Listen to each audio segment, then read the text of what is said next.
이야기가 여기서 끝나지 않습니다. 남편 선교사님들이 그 남편 선교사님들의 뒤를 이어서 아내 선교사님들이 아우카 쪽으로 들어갑니다. 그 후에 5명의 남자 선교사님들이 자기들에게 창을 꽂았던 5명의 남자 선교사님들에게 창을 꽂았던 그 5명의 아우카 부족 사람들이 모두 예수님을 믿게 됩니다. 그 가운데 4명은 목사가 되고 1명은 전도자가 됩니다. 공교롭게도 그 5명의 아우카 사람들에게 세례를 베푼 사람이 살해된 5 선교사님 중에 1명이었던 선교사님의 아들 선교사님이었습니다. 그리고 아우카족 전체가 복음을 받아들입니다. 남편은 순교의 제물이 되고 아내는 온몸으로 헌신했습니다. 그리고 아들은 세례를 베풀었습니다.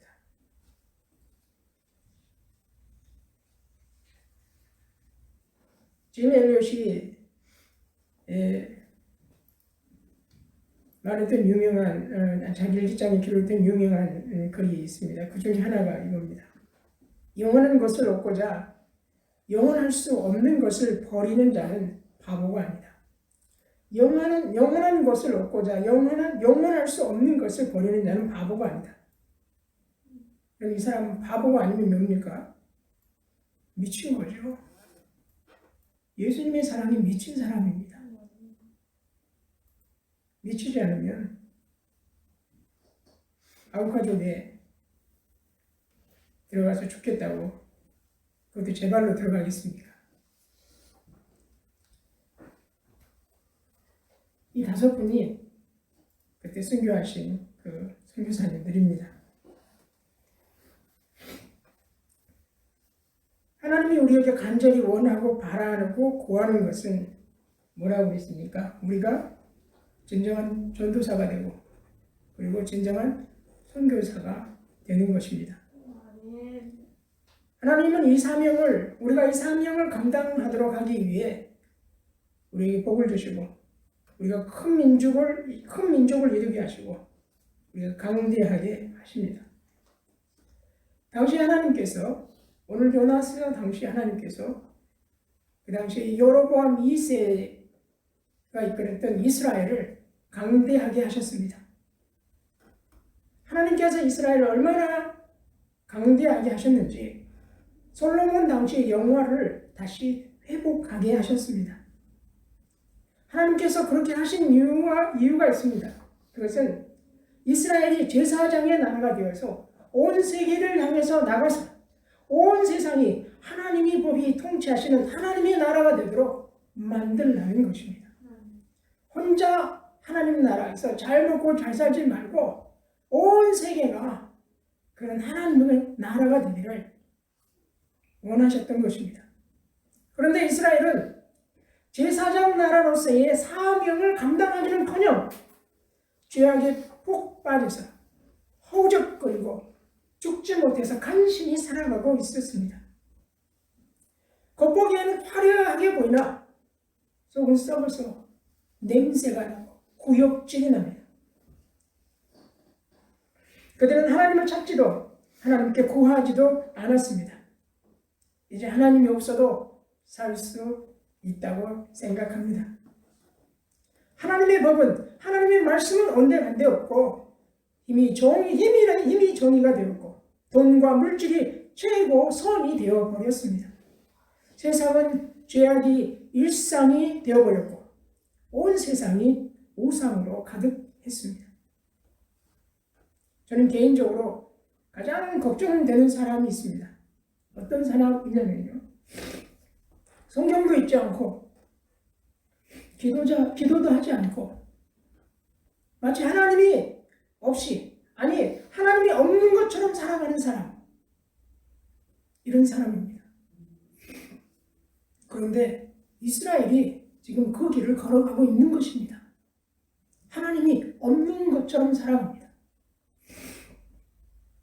그래서 하나님은 이스라엘이 아닌 요나를 아수르의 수도인 니느웨에 보내서, 여기가 니느웨이고요, 여기는 아수르의 수도, 아수르의 수도. 그들에게 40일이 지나면 니느웨가 무너지리라고 하나님의 심판의 메시지를 선포하게 했습니다. 왜냐하면 그들의 죄악이, 아수르의 죄악이 하나님 앞까지 이르렀기 때문입니다. 그러므로 이제 하나님께서 그들을 심판하시겠다는 말씀입니다. 니느웨는 하나님의 심판의 1순위였습니다. 그런 아수르는 어떤 것입니까? 아수르는 나라를 세울 때 처음부터 공포 정치를 펼치던 나라입니다. 고대 근동 아시아의 문헌에 이렇게 기록되어 있습니다. 그는 대적의 성읍을 함락한 후에 대개 그곳을 불살랐고 그 모든 성인 남자들의 손과 귀를 잘랐으며 그들의 눈을 뽑아낸 후 그들의 몸으로 큰 무더기를 쌓아 그들을 태양과 파리와 상처와 질식으로 고통하며 죽어가게 했다. 소년들과 소녀들은 산채로 불에 태워 죽였고 송주는 아수르로 끌고 가서 왕의 유흥을 위해 산채로 껍질을 벗겼다. 정말 잔인하지요.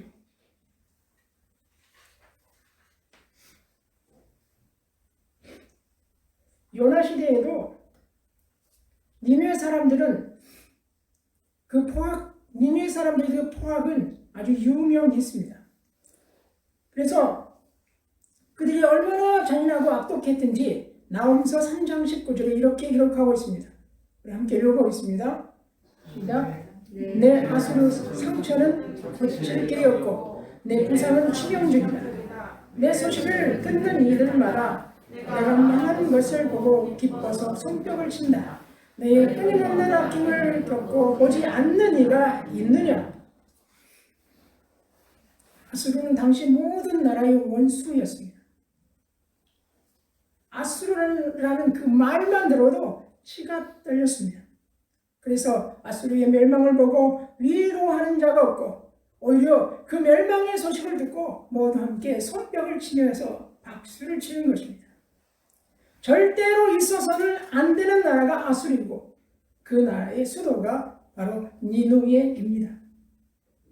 요나는 아수르의 그 악행의 소문을 끊임없이 들었고 그가 들을 때마다 온몸에 전율을 느꼈을 것입니다.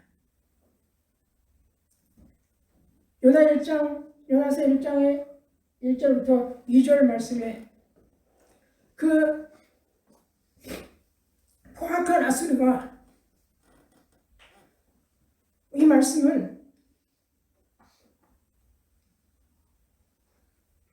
아수르가 회개할 염려가 없기 때문에 이 메시지는 심판의 메시지입니다. 그러므로 이스라엘 선지자 요나에게는 이 메시지는 아주 기쁜 소식이 아닐 수 없습니다. 그런데 참으로 이상합니다. 요나는 이 사명을 거절합니다. 혹시 아수르가 회개라도 할 것을 예상했을까요? 아니요, 그것은 말도 안 되는 말이고 절대로 불가능한 일입니다. 왜냐하면 너무 악하기 때문입니다. 그들이 얼마나 악한지 성경은 오늘 분명하게 말하는데 그들의 죄가 하나님의 앞까지 이르렀다.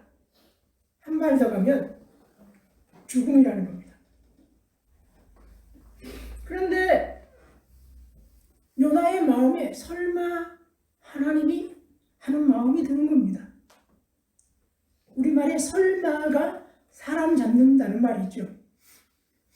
요나는 설마가 아수르를 구원할 뿐만 아니라 설마가 이스라엘을 잡아먹힐 수 있다라는 생각을 하게 됩니다.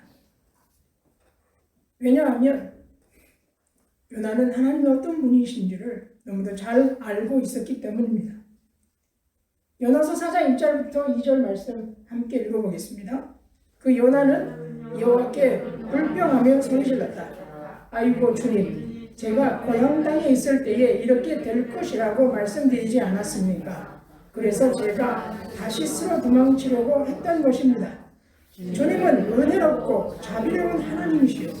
너를 도려내시고 불쌍히 여기는 마음이 많으셔서 그 악한 백성을 멸망시키려고 세웠던 계획을 쉽게 취소하리라는 것을 제가 알고 있었기 때문입니다.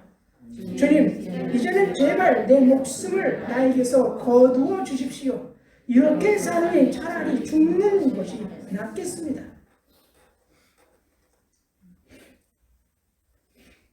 아수르가 멸망하지 않으면 그 나라가 강대국이 되어서 후에 이스라엘을 포함해서 주변에 있는 모든 나라들을 멸망시키게 됩니다. 그냥 멸망이 아니라 공포 정치로 멸망을 시키게 됩니다.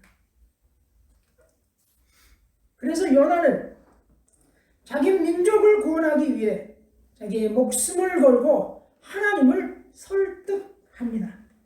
뭐라고 합니까? 아수르를 구원하리니 차라리 자기를 죽여달라고 말입니다.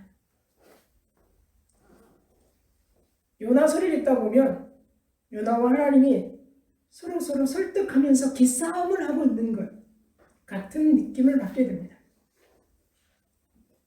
사실 하나님께서 요나에게 주신 메시지는 니느웨를 향하기 이전에 이미 이스라엘을 향해서 수없이 선포되었던 말씀입니다.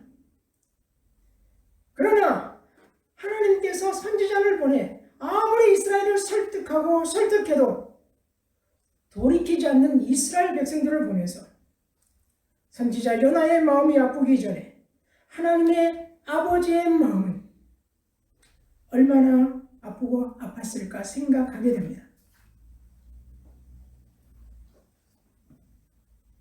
그래서 하나님께서 이방을 향해서 잠시 눈을 돌리셨던 것입니다. 왜냐하면 그곳에도 구원해야 할 하나님의 백성들이 있었기 때문입니다.